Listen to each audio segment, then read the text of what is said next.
about the Defense Department. Should it be called the Defense Department when most of the Pentagon's budget is actually for offense? The percentage of it breaks down this way.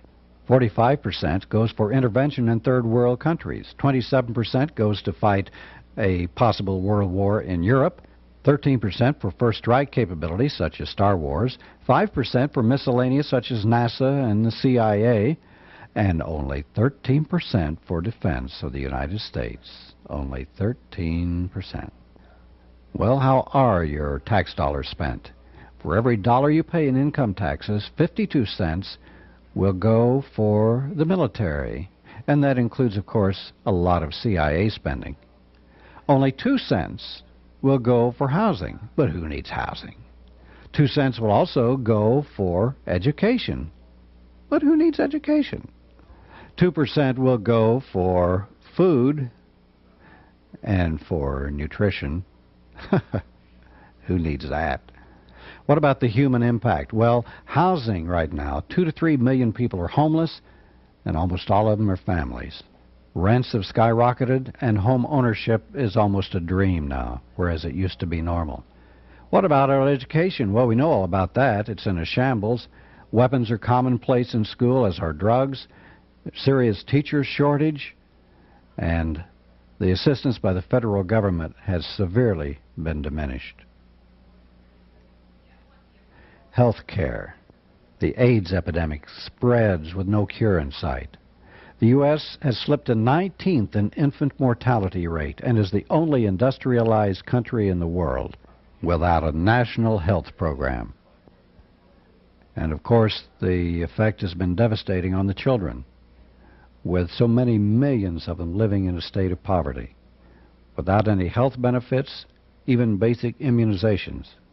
There are severe environmental problems, but meanwhile the government cuts the Environmental Protection Agency and relaxes environmental regulations, and most of the money still goes to the military.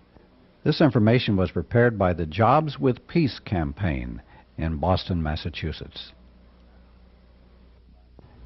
Many people have asked us to give the names and addresses of the publications which we use for news and other source material. The Guardian is a Marxist publication. The address is 33 West 17th Street, New York, New York, 10011.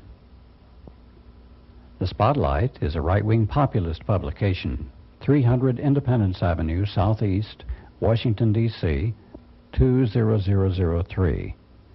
For keeping up with the CIA and other intelligence organizations, it's the Covert Action Information Bulletin, P.O. Box 50272, Washington, D.C., 20004. The American Atheist is good for keeping up with church-state relationships and the religious right wing. P.O. Box 2117, Austin, Texas, 78768-2117. We would like to thank our crew, the people who helped us put on the program. Our director was Brian Lynch. He also set up the lights. Our audio person was Cheryl Johnson. Our camera people were Christy Swear and Brian Koningsdorf. Christy also was the editor for this program. We'd also like to thank Austin Community Television, ACTV, for the use of their equipment. Alternative Views is a production of the Alternative Information Network, P.O. Box 7279, Austin, Texas, 78713. Please write to us. Goodbye.